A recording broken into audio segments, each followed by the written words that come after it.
Hello, brothers and sisters, and welcome back to an all-new Sermons in the Park. As always, I am your Reverend Jamie McCaskill. I want to take this time, sorry about the tapping, that was me checking the microphone to make sure that it's working. I want to take this time to just say thank you for joining me here. It's always a pleasure to have you here each and every Sunday. It's also a pleasure to have you listening over on the podcast. If you haven't been following the podcast and you're only listening over on BitChute or YouTube or Rumble, you're missing out on the podcast. I mean, we've done it like 3 now recently. I know I've done one on 2 of them. I'm sorry, on Paul, and then I just did also one as it was coming to my mind. I decided to do one, literally like 2 on one day. I did one on the Mark of the Beast, just kind of discussing that, because that's one that a lot of people tend to ask me a lot about. So I decided to do one on that. So before we get started, let's do like we do each time, and let's bow our heads and thank our Heavenly Father for all the great and wonderful gifts He's given us. Heavenly Father, we thank you. We thank you for everything that you've done for us. We thank you for loving such wonderful, such horrible sinners like ourselves. You just shows us how wonderful and loving you truly are. That you would love us even when we do not deserve it. We know that there's the Bible, or your word tells us there's nothing that we can do to get away from your love, and we thank you for that. And we love you too. We thank you for the gifts of breath, the gifts of life, the gift of love. You give us everything. You give us our pets that comfort us during our times of depression. You give us our children, who we love and take care of, and who love us.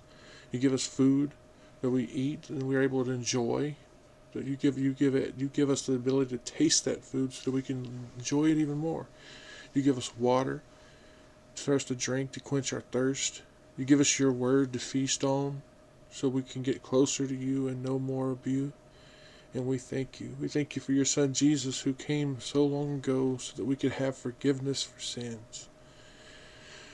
We thank you so very much. We thank you for healing us each and every day. We know that you're healing us even though we don't feel it, or see it. We know that you're healing us down on a level that we cannot see. And we thank you. We thank you in the name of your Son, Jesus. Amen.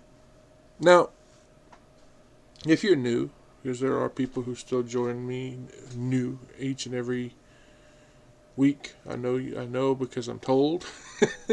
The way we break it down is simple. We choose a book in the Bible, and we break it down book by book, chapter by chapter, verse by verse, and as some of you can tell these people, word by word, because words change over time. The meaning of a word will change. It may mean one thing now, but it meant something completely different when it was written in that old King James. Right now we're doing Genesis, and we're up to chapter 12. And chapter 12 starts us off by recording the call of Abraham. And it also records his obedience. It tells us how obedient Abraham was. You will notice in the first 3 verses that they record the call as well as the promises.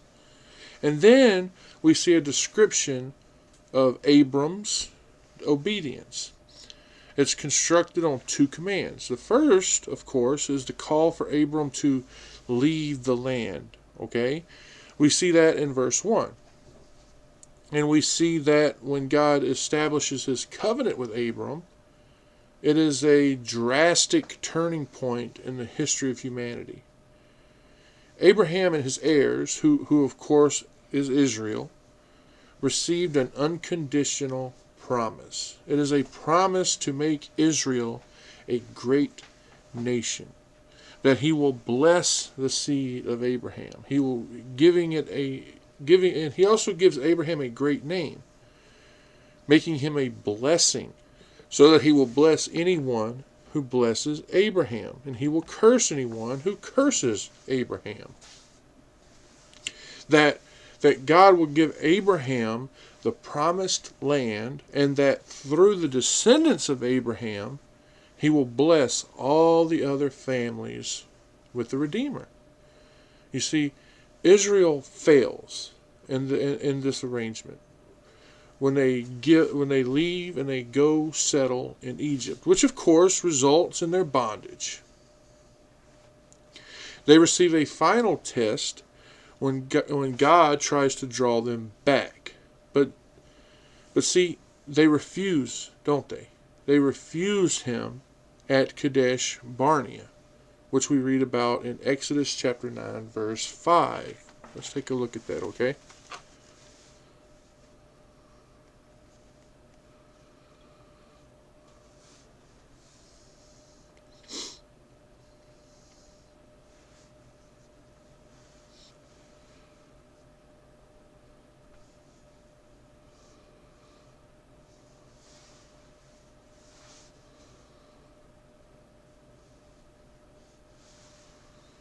And the Lord appointed a set time, saying, Tomorrow the Lord shall do this thing in the land. Oh, that's chapter 9, verse 5. Chapter 19, verse 5. Sorry about that. Now therefore, if you will obey my voice indeed, and keep my covenant, then ye shall be peculiar treasure unto me above all people, for all the earth is mine. Now, let's go ahead and read. We're going to read the entire chapter 12 of Genesis, verses 1 all the way to 20. So yes, this one's kind of shorter than we usually do.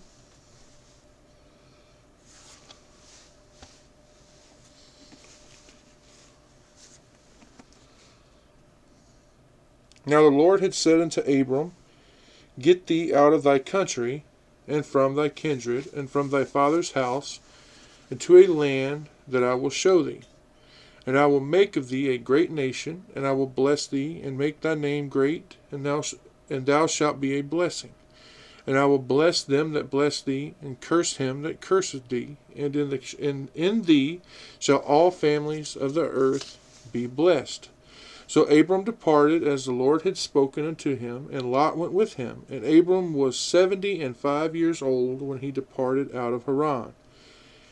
And Abram took Sarai his wife, and Lot his brother's son, and all their substance that they had gathered, and the souls that they had gotten in Haran, and they went forth to go into the land of Canaan, and into the land of Canaan they came. And Abram passed through the land unto the place of Shechem, into the plain of Moreh, and the Canaanites was then in the land. And the Lord appeared unto Abram, and said, Unto thy seed will I give this land. And there builded he an altar unto the Lord, who appeared unto him. And he removed from thence into the mountain on the east of Bethel, and pitched his tent, having Bethel on the west, and Hal on the east. And there he builded an altar unto the Lord, and called upon the name of the Lord. And Abram journeyed, going on still toward the south. And there was a famine in the land. Abram went down into Egypt to sojourn there, for the famine was grievous in the land. And it came to pass, when he was come near to enter into Egypt, that he said unto Sarai his wife, Behold now, I know that thou art a fair woman to look upon. Therefore it shall come to pass, when the Egyptians shall see thee, that they shall say, This is his wife, and they will kill me. But they will save thee alive. So I pray thee, thou art my sister, that it may be well with me for thy sake, and my soul shall live because of thee. And it came to pass that when Abram was come into Egypt, the Egyptians beheld the woman, that she was very fair. The princes also of Pharaoh saw her, and commanded her before Pharaoh. And the woman was taken into Pharaoh's house, and he has entreated Abram well for her. And he had sheep and oxen, he asses, and men servants, and maid servants, and she asses, and camels. And the Lord plagued Pharaoh and his house was with great plagues because of Sarai, Abram's wife. And Pharaoh called Abram and said, What is this that thou hast done unto me? Why didst thou not tell me that she was thy wife? Why saidst thou, She is my sister? So I might have taken her to me to wife. Now therefore behold thy wife, take her, and go thy way. And Pharaoh commanded his men concerning him, and they sent him away, and his wife, and all that he had. Now let's reread verse 1, because that's what we always do, right? After we read a chapter, we reread each verse. We start with the first verse we read, and we continue on. This time it was the beginning, so chapter 12, verse 1 says, Now the Lord had said unto Abram, Get thee out of the country, and from thy kindred, and from thy father's house, into a land that I will show thee. Notice that it says, the Lord unto Abram. This is the beginning of that promise. The one that goes throughout the entire Bible. From here all the way to Revelation chapter 20, the Abrahamic covenant. Okay? It's introduced right here in verse 1 until verse 3. We see the promise actually made, physically made, in chapter 15. Then it, of course, reaffirmed in chapter 17. Then it is later renewed with Isaac in chapter 26, and again with Jacob in chapter 28. This right here is an everlasting covenant, like we talked about earlier.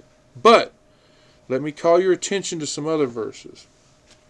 Let's look at Genesis chapter 17. We're going to look at verses 7 and 8.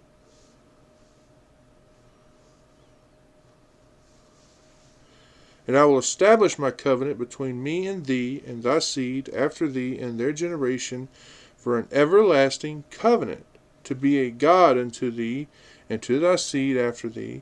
And I will give unto thee and to thy seed after thee the land wherein thou art a stranger, all the land of Canaan, for an everlasting possession, and I will be their God. Okay? Now, let's go to 1 Chronicles. We're going to look at chapter 16, verse 17. And hath confirmed the same to Jacob for a law, and to Israel for a everlasting covenant. Now let's go to Psalm.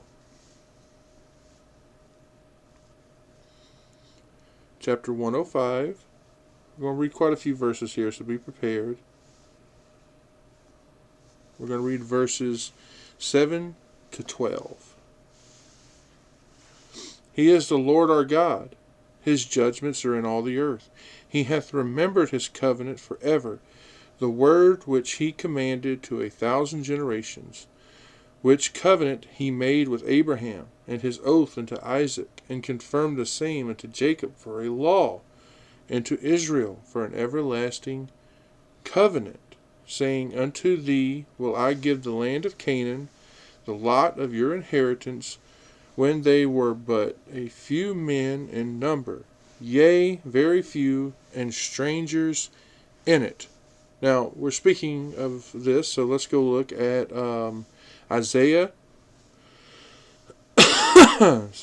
chapter 24,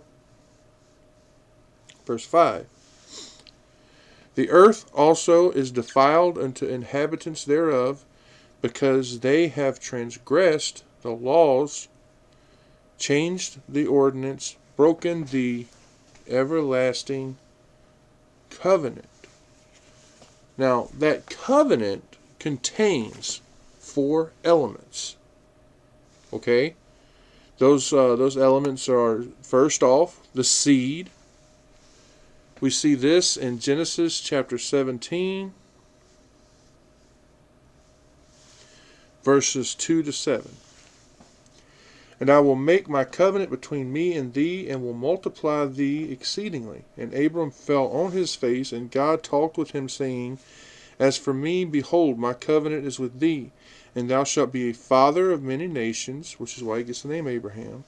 Neither shall thy name any more be called Abram, right here, but thy name shall be Abraham, for a father of many nations have I made thee. And I will make thee exceedingly fruitful, and I will make nations of thee, and kings shall come out of thee. And I will establish my covenant between me and thee and thy seed after thee in their generations, for an everlasting covenant, to be a God unto thee and to thy seed after thee. Then Jesus refers to it also. That's right. Go look at Galatians chapter 3, verse 8.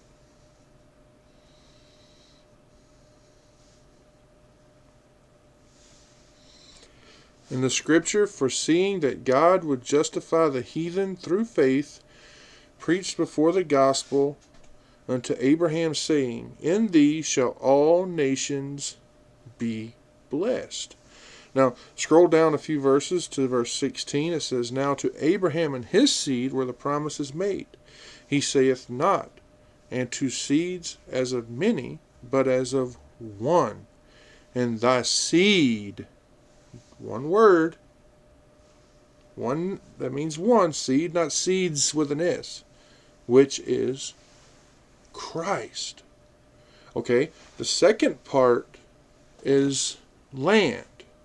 We see this also in Genesis chapter 15. We're going to read verses 18 to 21. In the same day the Lord made a covenant with Abraham, saying, unto thy seed, singular, have I given this land, from the river of Egypt unto the great river, the river Euphrates, the Kenites, and the Kenizzites, and the Kadamites, and the Hittites, and the Perizzites, and the Rephaims, and the Amorites, and the Canaanites, and the Girgasites, and the Jebusites. Now, also, let's go to chapter 17 and look at verse 8.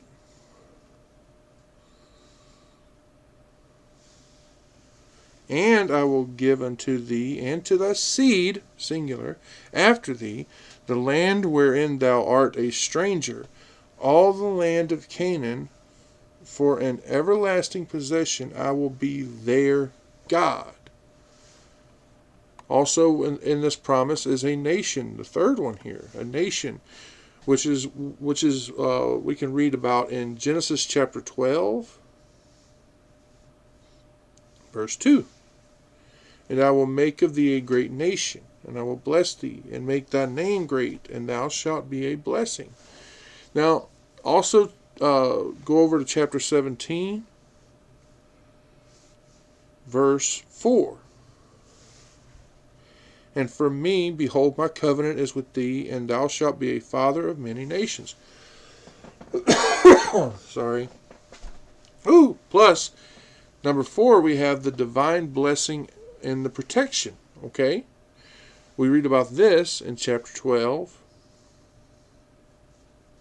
verse 3. And I will bless them that bless thee, and curse him that curseth thee, and in thee shall all families of the earth be blessed. Notice what God says here. What does he tell Abraham? He tells Abraham, get thee out.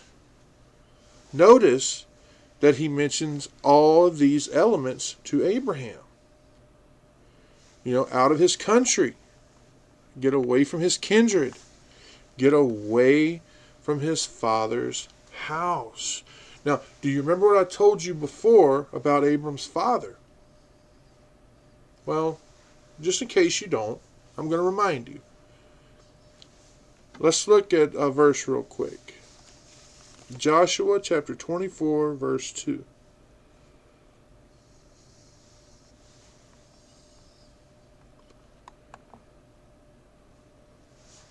And Joshua said unto all the people, thus saith the Lord God of Israel, your fathers dwelt on the other side of the flood in old time, even Terah, the father of Abraham, and the father of Nahor, and they served other gods.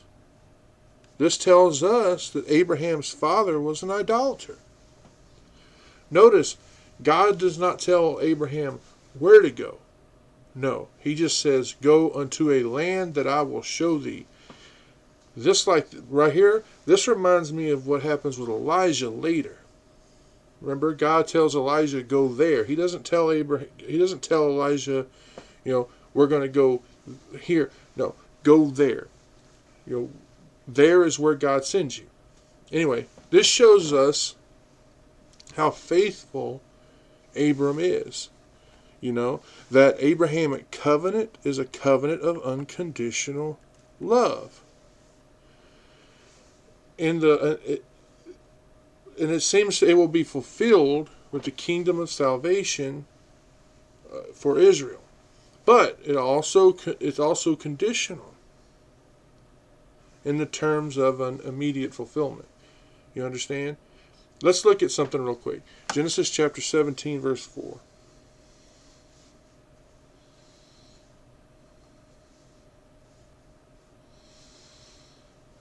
As for me, behold, my covenant is with thee. Thou shalt be a father of many nations. This covenant's national importance to Israel is magnified by its references and point of appeal throughout the whole Old Testament. Let's take a look at some verses here real quick. We're going to look at 2 Kings chapter 13, verse 23.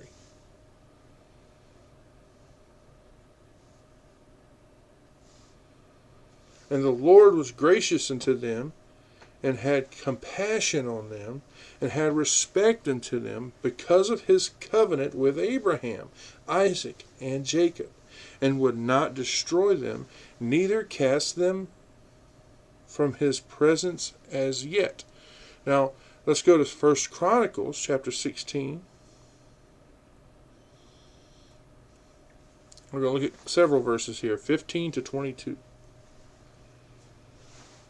Be ye mindful always of his covenant, the word which he commanded to 1,000 generations, even of the covenant which he made with Abraham, and of his oath unto Isaac, and hath confirmed the same to Jacob for a law, and to Israel for an everlasting covenant, saying unto thee, will I give the land of Canaan.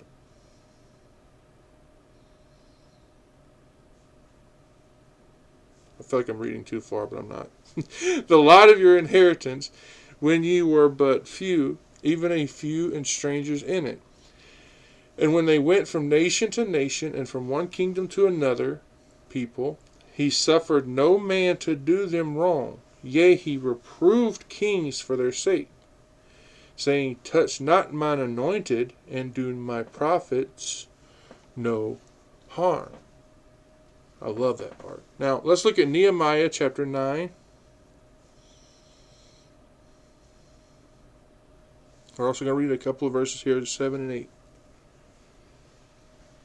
Thou art the Lord, the God, who didst choose Abram, and broughtest him forth out of Ur of the Chaldees, and gavest him the name Abraham, and foundest his heart faithful before thee, and madest a covenant with him to give the land of the Canaanites, the Hittites, the Amorites, the Perizzites, the Jebusites, and the Girgasites, to give it, I say, to his seed, and hast performed thy words, for thou art righteous.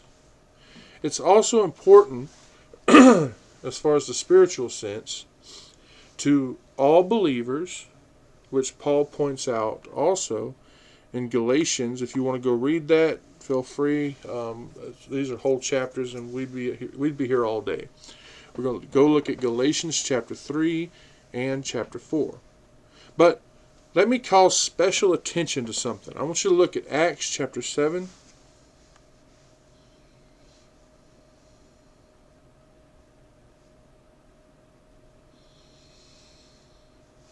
Verse 3, which reads, and said unto him, get thee out of thy country, and from thy kindred, and come into the land which I shall show thee. This covenant that God makes with Abraham is another one of these like I said, these drastic turning points in human history. Abraham and the nation of Israel received an unconditional promise. Notice that he tells Abram, into a land. Don't forget, at this point, Abram was still in Haran, like we saw back in Genesis chapter 11, verse 31.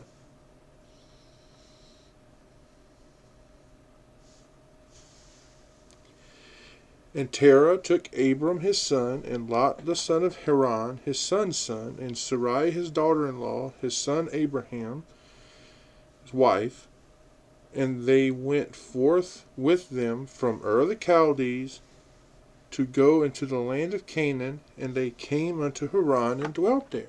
Right? It was here that the call was repeated for him to go to Canaan. Right? Let's look at that again. Acts chapter 7, verse 2.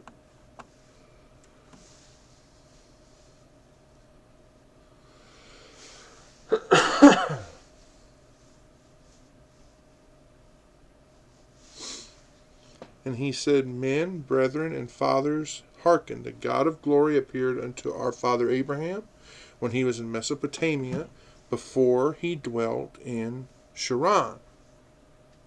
This makes it clear. This was something that God had said to Abram in the past. Okay?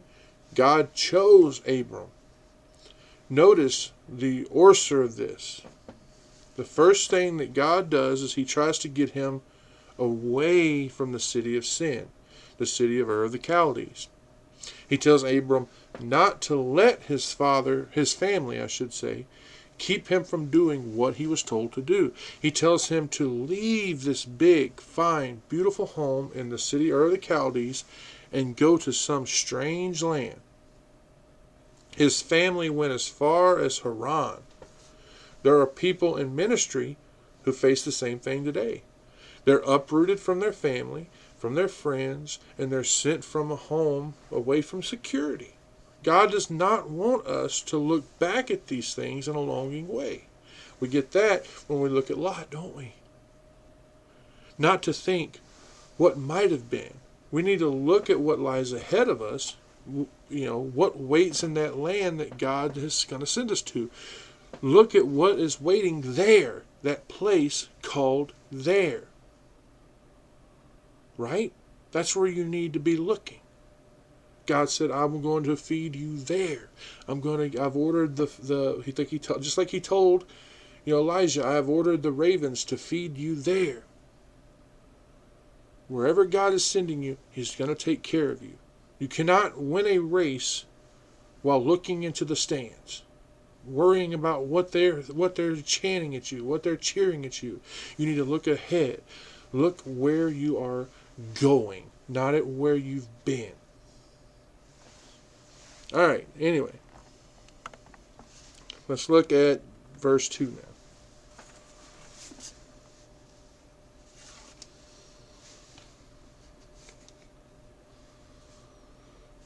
And I will make thee a great nation, and I will bless thee, and make thy name great, and thou shalt be a blessing. God tells Abram, if he leaves there are 3 things that he promises him. You could honestly translate them as a let me. Things like, let me make of thee a great nation. Let me bless thee. Let me make thy name great. The last promise here is ironic, isn't it? The quest to get a name has always driven the sons of God. If you look back with me at Genesis chapter 6, we're going to look at verses 1 to 4.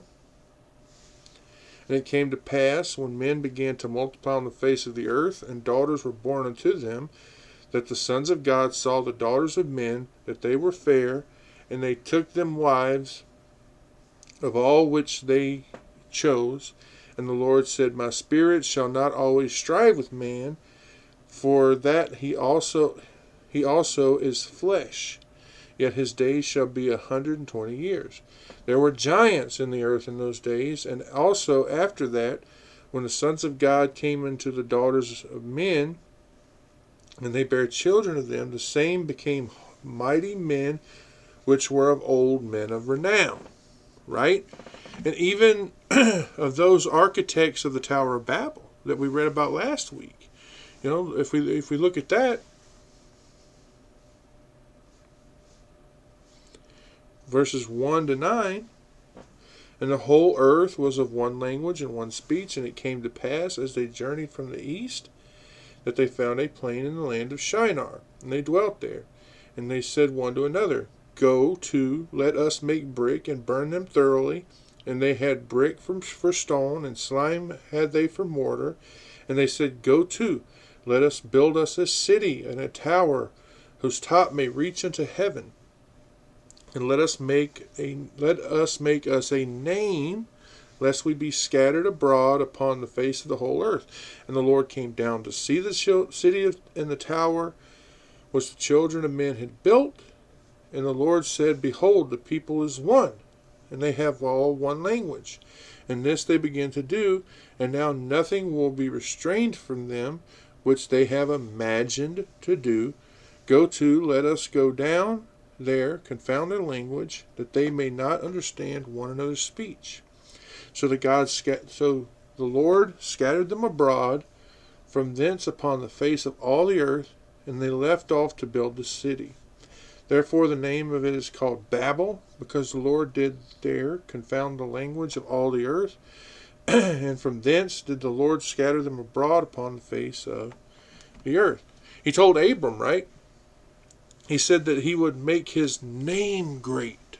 Now, we see the fulfillment of Abram's magnificent reputation and language in Genesis chapter 13, verse 2.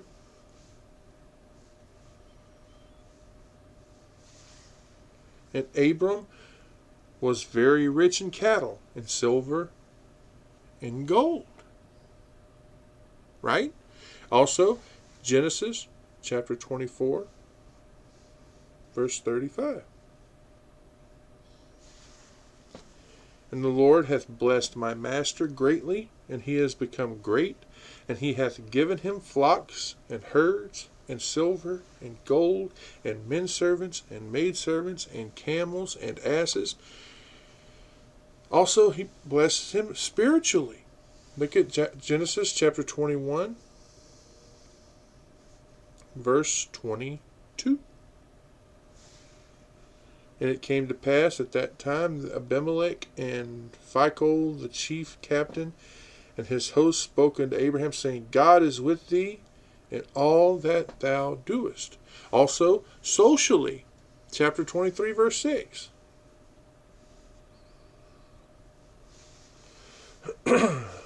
Hear us, my Lord. Thou art a mighty prince among us. In the choice of our sepulchres, bury thy dead. None of us shall withhold from thee his sepulchre, but that thou mayest bury thy dead. God is telling Abram that he will do for him what other people have tried to do for themselves, and failed, of course. You can also look at the last words of the verse and translate them that Abram would be a blessing. You see, God is telling Abraham that he would be a great nation, that he would be personally blessed, and that he will receive a great name, and also that he can be a blessing to others. Is that not true of us today? Let's look at Galatians chapter 3, verse 29.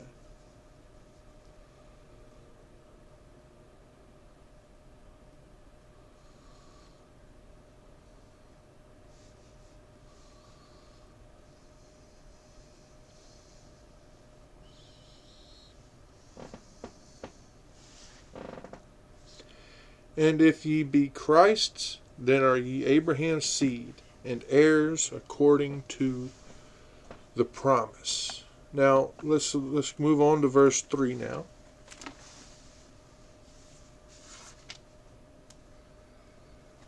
And I will bless them that bless thee, and curse him that curseth thee, and in thee shall all families of the earth be blessed. Now, I talk about this a lot, right? About when I discuss Israel today. Look right there. God said that he will curse him that curseth thee. The ones who curse Abram and his descendants mean the ones that treat them lightly, who despise him. Also treat him with contempt. You see, when God curses you, that is the harshest and most divine justice you'll ever see. Now, notice that this is the opposite of the ones that bless Abram and his people. In thee shall all families of the earth be blessed. Paul called these words the gospel beforehand to Abraham. We see that in Galatians chapter 3, verse 8. And the scripture, foreseeing that God would justify the heathen through faith, preached before the gospel unto Abraham, saying, in thee shall all nations be blessed. Now, if you read this verse thoroughly, you see not only how he was to be blessed, but also to whom. You can translate it this way. And I will bless them that bless thee, and curse him that cursed thee. In order that in you all families of the earth be blessed. So these promises that were given to Abram were for him as long as he left his family and went to that place that God sent him. Not just Abraham, but for all the families that were on the earth that are faithful to God, like Abraham was. This includes Christians. God promises him that he would be a great nation, right? That his name would be great, and that through him all the nations of the earth would be blessed. Now, the verse makes it clear that if you bless Abram, you would be blessed. But then there's the other side of that coin. If you curse Abram, you will be cursed. Don't forget, Abram is the father of Israel, and through him, also Christians. He truly is a great nation. Now let's look at verse 4. So Abram departed as the Lord had spoken unto him, and Lot went with him, and Abram was 75 years old when he departed out of Haran. That obedience in Abram. It says that he departed out of Haran. Now, Haran is the city that we spoke of last week. So we're not going to talk about it a lot this week. Remember, his family has been there for a long time. And they had grown to a great group. And they had many, many servants. So, moving on from there, we're going to go on to verse 5 now, as soon as I can get this computer to act right.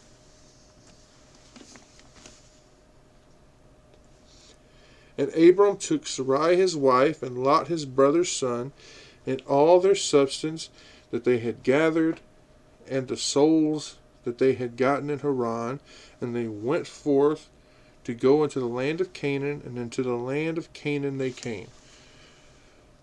Did you notice how this one ended? It said the land of Canaan they came. This would have happened somewhere between, I'm guessing at about 2090 BC. So if we were to take the ending here and then take the end of verse 8, you get that they came into the land of Canaan, and they builded an altar unto God and called upon the name of the Lord. Now, the book of Genesis is divided into two main parts. I don't know if you've ever noticed that, but the first 11 chapters deal with our history, the history of humanity. The last 39 chapters, they deal with the family of Abraham. So here in chapter 12, God calls our attention away from those rebellious humans, the ones that he had scattered about because of what happened in Babel, to this family here, the family that Jesus would eventually come from.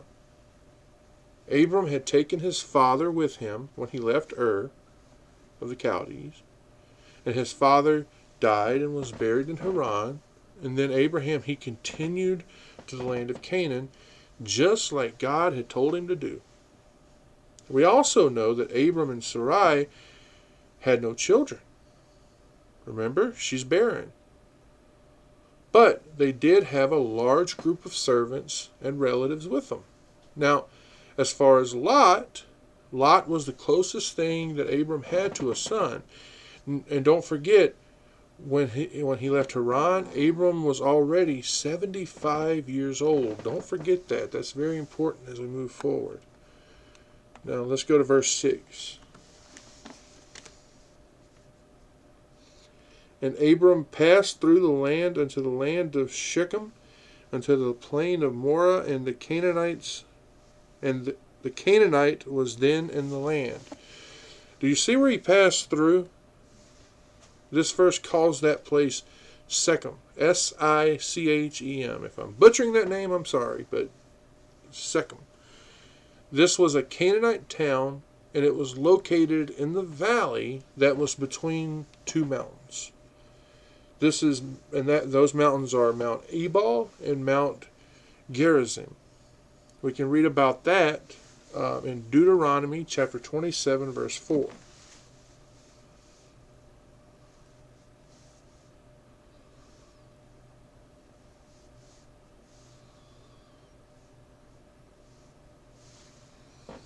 Therefore it shall be when ye be gone over Jordan, that ye shall set up these stones, which I command you this day in Mount Ebal, and thou shalt plaster them with plaster. Then scroll on down to verse 12. Thou shalt stand upon Mount Gerizim to bless the people when ye are come over Jordan, Simeon and Levi and Judah and Issachar and Joseph and Benjamin. Now, this is about 15 miles west of Jordan and about 30 miles north of Jerusalem. Moreh must have lived in this land because there was a tree that actually got its name from Moreh. Notice that the verse makes it clear that the Canaanite was in the land. Think about that. This was written by Moses. He is writing something 700 years later, somewhere about 1405 BC. And the Canaanites that we're reading about here are the same Canaanites who would be the greatest opponents of Israel when they enter Canaan. Now, don't make any mistakes. The Canaanites were a wicked people. And as we read about in a couple verses here, they would be destroyed because of these abominations that they committed. Let's take a look at them. Genesis chapter 15, 16, verse 16. But in the fourth generation they shall come hither again, for the iniquity of the Amorites is not yet full. Then Deuteronomy chapter 7,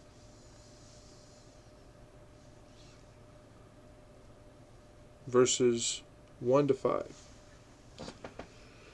When the Lord thy God shall bring thee into the land, whither thou goest to possess it, and hath cast out many nations before thee, the Hittites, and the Girgashites, the Amorites, the Canaanites, the Perizzites, and the Hivites, and the Jebusites, 7 nations greater and mightier than thou. And when the Lord thy God shall deliver them before thee, thou shalt smite them and utterly destroy them. Thou shalt make no covenant with them, nor show mercy unto them. Neither shall thou make marriages with them. Thy daughter shall not give unto his sons, nor his daughters shall thou take unto thy sons. For they will turn away thy son from following me, that they may serve other gods, so will the anger of the Lord be kindled against you, and destroy thee suddenly. But thus shall ye deal with them. Ye shall destroy their altars, break down their images, cut down their groves, and burn their graven images with fire. So this shows us that right here, during God's call for Abraham, these wicked sinners were already there. It shows you that it was not easy for Abram to live his pure life for God.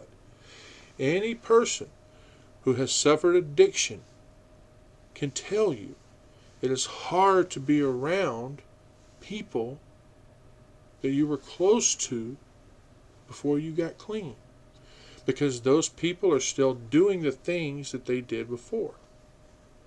So if you're a drug addict, you should not go be around those same friends that you were with when you were a drug addict. If you're an alcoholic, you shouldn't go around those same friends who were drinking when you were drinking. Once you're clean, stay away from them, because it makes it so much easier for you to fall into that. Anyway, this place here, this Shechem, was also called Shechem in other Bible verses. But you see, this is just another spelling. It's not a different word. In fact, the city is mentioned during Jesus' time. When Jesus fled from the Jews who wanted him out, the city was located on some mountain. It has to be. That is what the word means. Other names for the city are Sychar and Sichem. Anyway, the city was located somewhere in Palestine. The Canaanites were worshippers of false gods, and God would overthrow them and give the land to the descendants of Abram. Remember, as we see in the Bible many times, the promises of God are not always immediately fulfilled. Sometimes it's in the future. They're still fulfilled, though. God is truth. He always keeps his promises. Verse 7. The Lord appeared unto Abram and said, And to thy seed will I give this land. And there builded he an altar unto the Lord who appeared unto him. Look at that. Those same words are seen over and over and over again. Those words, I will give this land. Let me show you some other times that it's said. Not all of them, but just some of them. Genesis chapter 13, verse 15.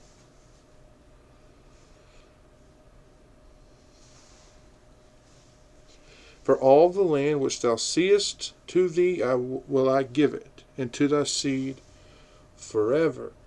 15:18. In the same day the Lord made a covenant with Abram, saying, Unto thy seed will I give this land, from the river of Egypt unto the great river Euphrates.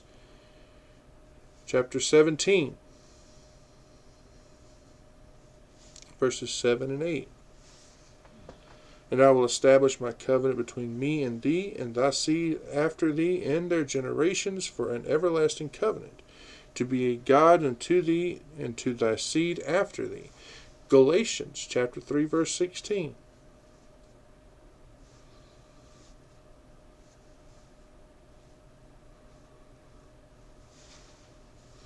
Now to Abraham and his seed were the promises made. He saith not, and to seeds as of many, but as of one, and to thy seed, which is Christ. But you see, God is dealing with Abram, not in a private promise, but with a view towards higher and more sacred interests, ones that will take place way in the future.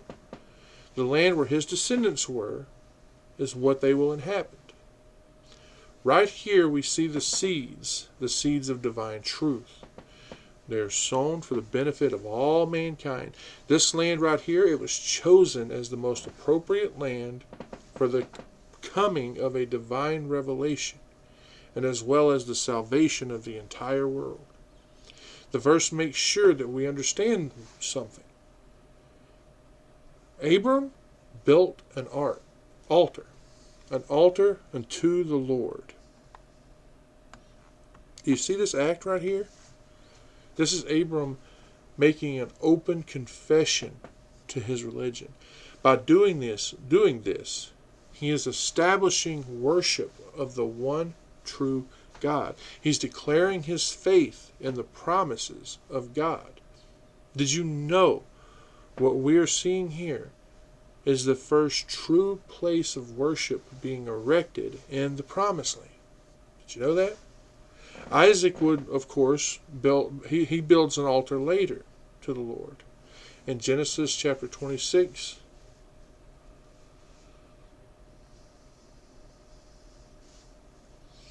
verses 24 and 25. And the Lord appeared unto him the same night, and said, I am the God of Abraham thy father. Fear not, for I am with thee, and will bless thee, and multiply thy seed for my servant Abram's sake. And he builded an altar there, and called upon the name of the Lord, and pitched his tent there. And there Isaac's servants digged a well. And then, of course, Jacob, he builds one in Shechem. In Genesis chapter 33, verses 18 to 20.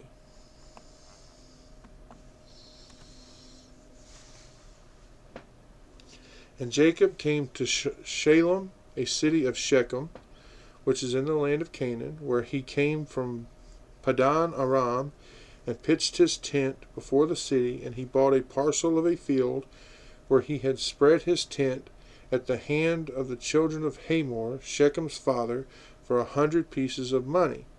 And he erected there an altar, and called it El Elohi Israel. As we read in the Bible, there were not that many people that the Lord appears to. And when he does, these people always build an altar to him. One thing that is made clear is that God promised the land of Canaan to the descendants of Abram. Not once does Abram question that. Not how, not when. He shows his belief and his sincerity, as well as his humbleness, when he builds that altar right here. All right, let's go on to verse 8 now.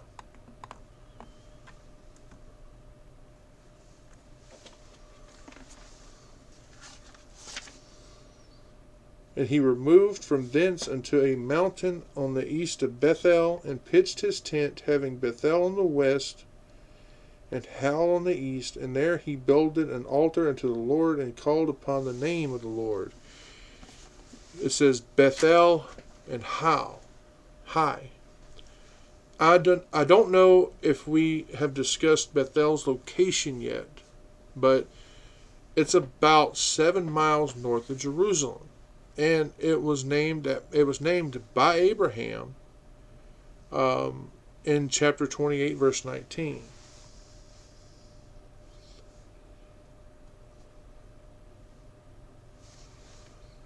And he called the name of that place Bethel, but the name of that city was called Luz at first. Actually, I don't know why I said Abraham, I meant Jacob. Then we have Hai, which is spelled Hai. Here it is also called Ai, spelled Ai. And Ut, it was 2 miles east of Bethel, and it's where Joshua would later have his fight, in Joshua chapter 7 and 8. Bethel means the house of God. Hai means ruins. We will, of course, be discussing all of that later. Anyway, in this verse, everywhere that I'm going to keep making that mistake. Forgive me. Everywhere that Abram goes, he sees that we see him build an altar to the Lord. No exception. We see here that he prayed to God.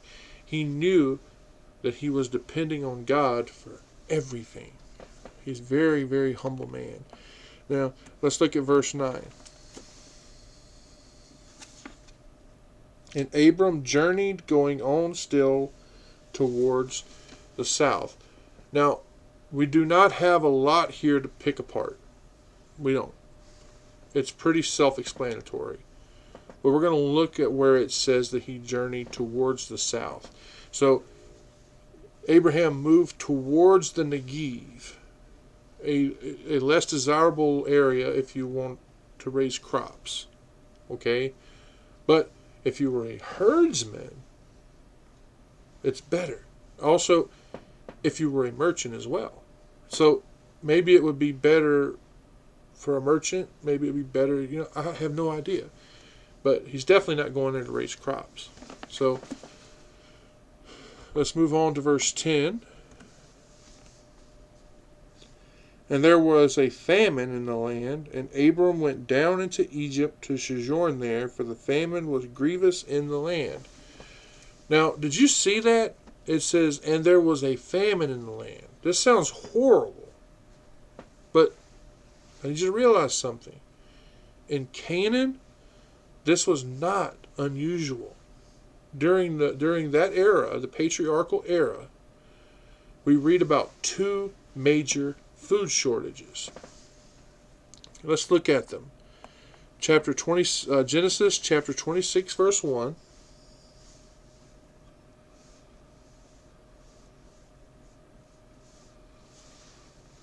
And there was a famine in the land, beside the first famine that was in the days of Abram. And Isaac went unto Abimelech, king of the Philistines, unto Gerar. Also, check out chapter 41, verse 56. And the famine was over all the face of the earth, and Joseph opened all the storehouses and sold unto the Egyptians, and the famine waxed sore in the land of Egypt. But this one here, this famine that we're reading about here, is apparently very severe. Not only was it very severe, but even the timing of it forces Abram to flee to Egypt. And not long after he arrives there, it hasn't been long since he arrived in the Promised Land, and he's having to flee into Egypt because the food which was usually in abundance, it's not. Now think about this: when you need something and you're far away from home, your first thought is to do what? To go home. But does Abram return to Ur of the Chaldees? No. Even though the things had gotten difficult, he held on to that promise of God. Let's look at Hebrews chapter 11, verse 15.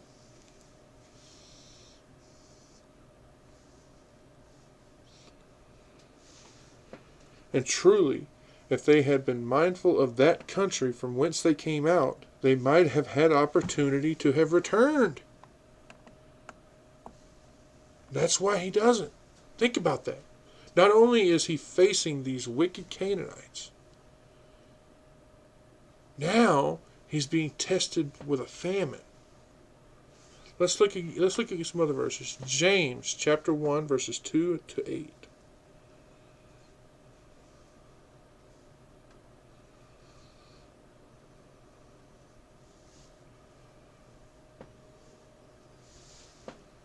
My brethren, count it all joy when ye fall into diverse temptations, knowing this, that the trying of your faith worketh patience. But let patience have her perfect work, that ye may be perfect and entire, wanting nothing.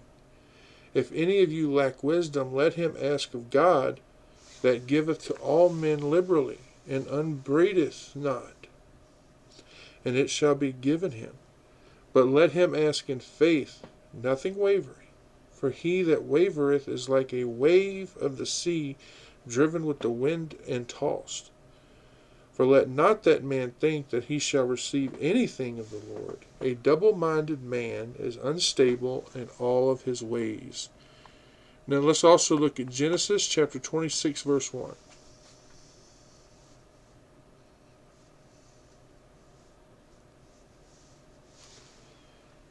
And there was a famine in the land, besides the first famine that was in the days of Abraham. And Isaac went unto Abimelech, king of the Philistines, unto Gerar. Also 41, verse 56.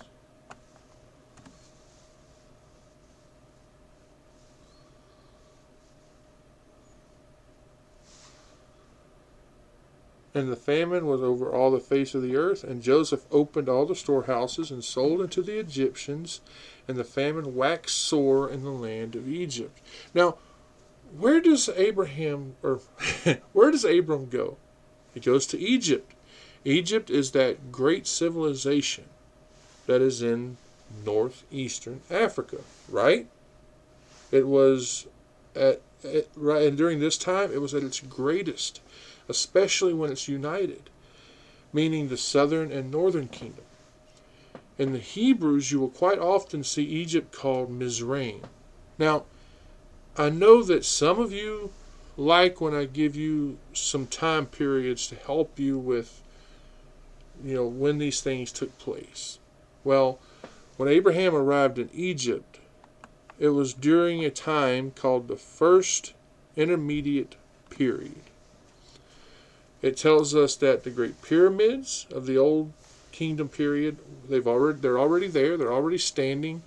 In fact, they've been there for at least 500 years. Somewhere between 2700 and 2200 BC. This tells us that the rise of the Middle Kingdom period, which is 2040 to 1786 BC, took place during the arrival of Jacob and Joseph. Now, we know that there has been extensive archaeological excavations all over Egypt, and these have revealed a culture, expressed in architecture, agriculture, literature, music, military prowess, and, of course, religion. In fact, the Pharaoh was considered a god incarnate, and the Pharaoh's word was law. And if you think about that, that main fact right there explains why there is no law codes in ancient Egypt, which supports how unique the Mosaic Law was. Egypt, they continued to be very important for Israel throughout the Old Testament. I think it has a lot to do with how close they were, in proximity to each other. Abram and all of those who followed him, they found refuge in Egypt constantly. Not only that, but Joseph, the master of dreams, he found refuge there. Even Jesus, when Herod was searching for Jesus to kill him, where did Joseph and Mary go? They fled to Egypt. Right? Famines are one thing that will drive you to strange places. Because if you're looking for food, you're going to go wherever you can find it. God will do whatever he has to do to get his people to go where he wants them to be. All right. Verse 11 now.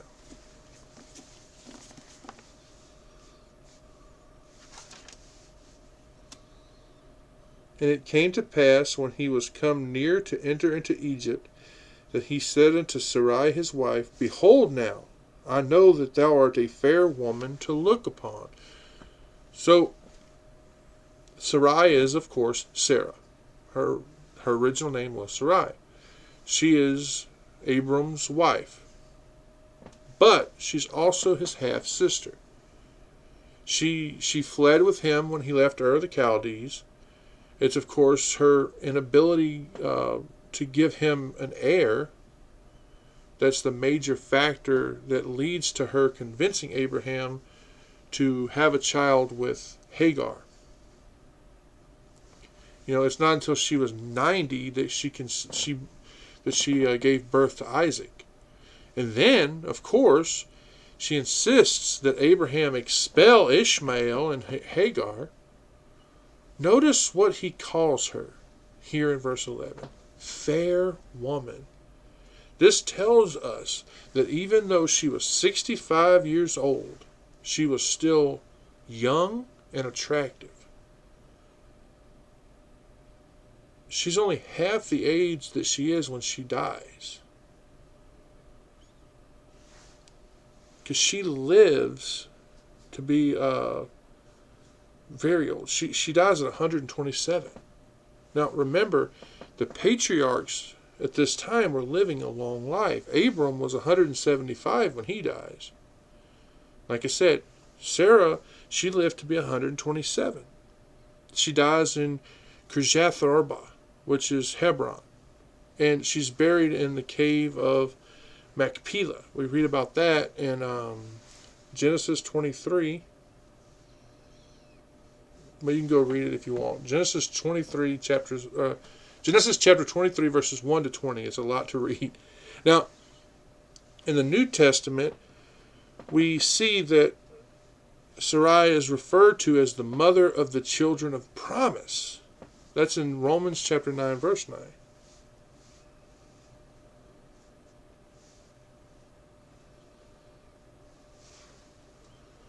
For this is the word of promise. At this time will I come, and Sarah shall have a son. Right? She's also included in the list of the faithful as well. Hebrews chapter 11, verse 11.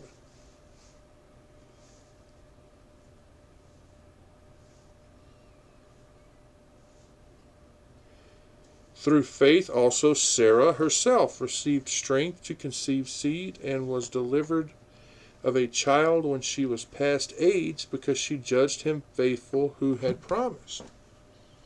She's cited as an example of obedience to her husband in several places. 1 Peter 3:6.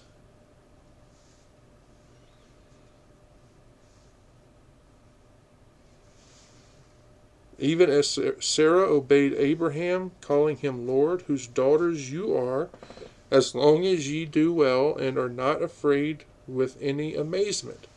Genesis chapter 11, verse 29.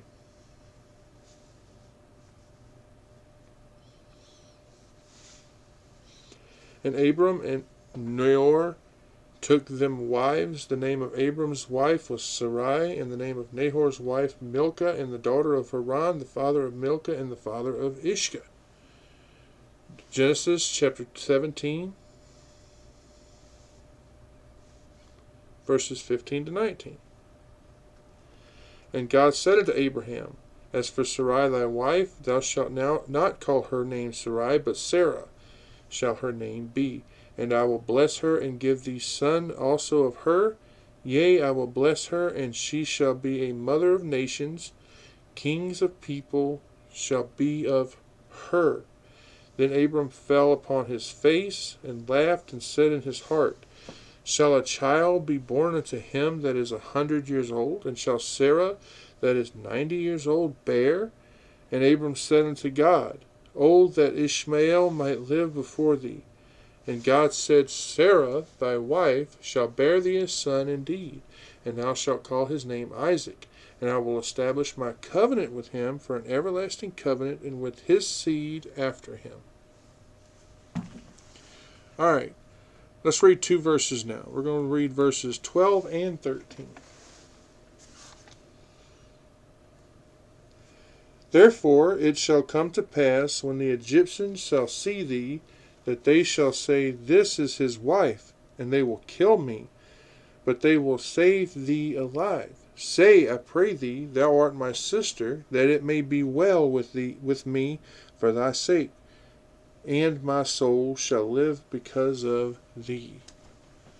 We see some fear in Abraham right here. He's afraid that Pharaoh is going to kill him and take Sarai into his harem if he found out their true relationship. So he looked into his own intuition to take care of him in the future, thinking that he would be assisting God in fulfilling his promise. He told Sarai, Say, I pray thee, thou art my sister, that it may be well with me for thy sake. Think about what's happening here. He's lying. He's lying about her in order to save his own life. Even though he knew God had saved him and called him. But you see, even after that, God's sovereignty overcame the sin of Abraham. Now, he said for her to tell everyone that she is his sister. Now, technically, that is a half-truth because she's his half-sister. So, like I said earlier, Sarai must have been really, really beautiful. Abram was so afraid that someone's going to try to take her away from him, that they would kill him in order to get her. Fear will make us do some dumb things, won't it? And right here, we see Abram afraid for his own life. So afraid that he's willing to tell everyone that his wife is his sister. Look at it again. He's also asking his wife to lie as well. All right, let's look at verse 14 now.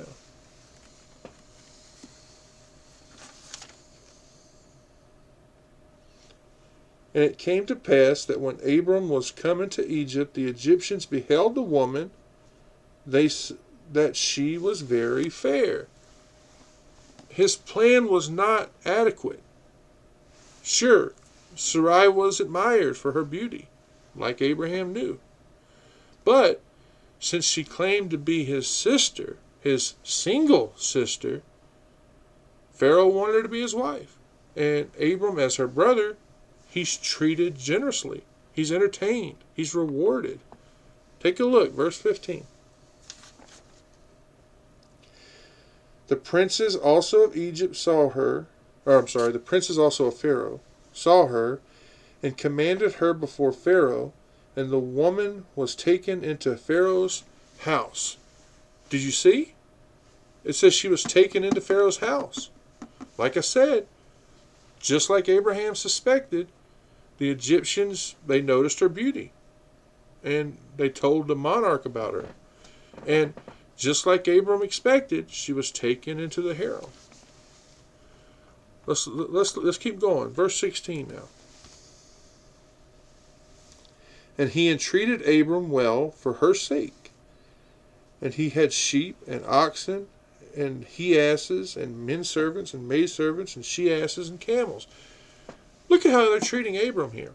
He became involved in all of these perplexities. He had neither the wisdom or the power to get out of it. Imagine how hard it was for him to keep quiet. He had to have been miserable. He was receiving all of this. He didn't refuse it.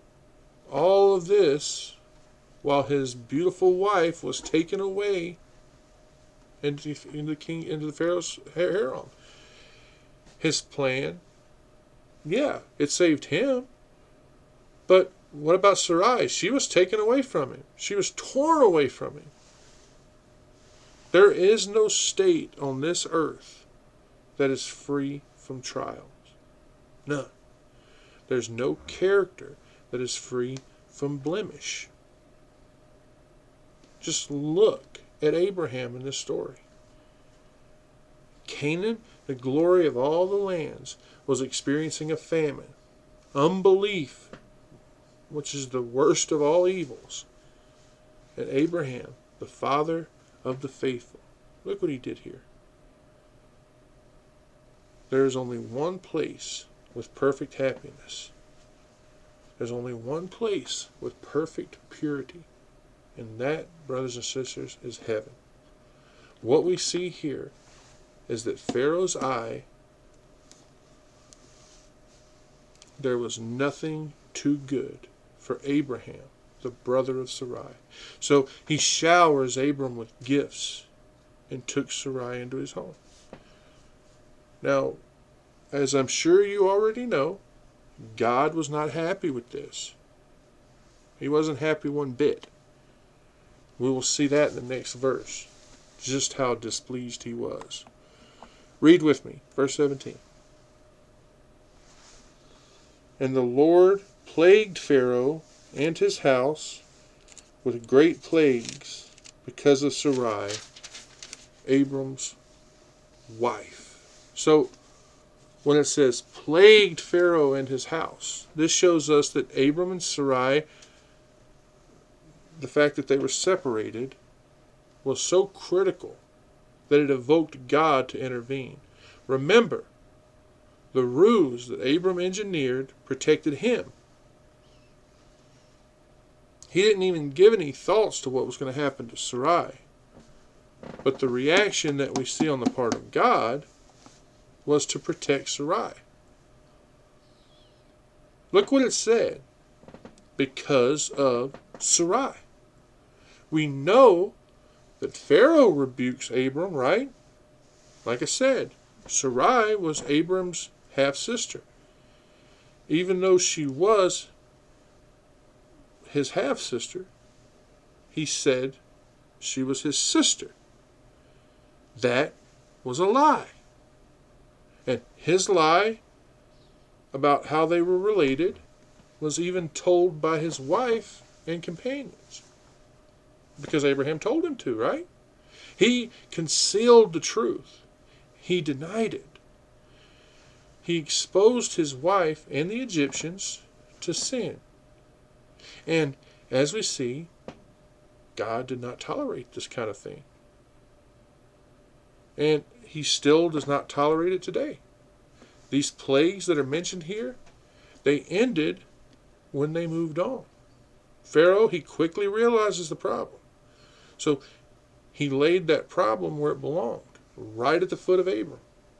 He realizes, of course, that Sarai is Abram's wife and that God is displeased. Now, I'll tell you one of my own beliefs. This is just something that I believe. Okay? And that is that some of the plagues that our world has today are because God's displeased with our sins. These sexual sins. And I mean sexual sins of all types. Adultery, fornication, homosexuality, all of them. Pornography, all of it. Our world, the modern world, the world we live in today, they look at these things and they say, it's okay. What's our favorite excuse? Because I'm human. This type of stuff is rampant in the world today. And some of the stuff that we're experiencing is because God is displeased with that.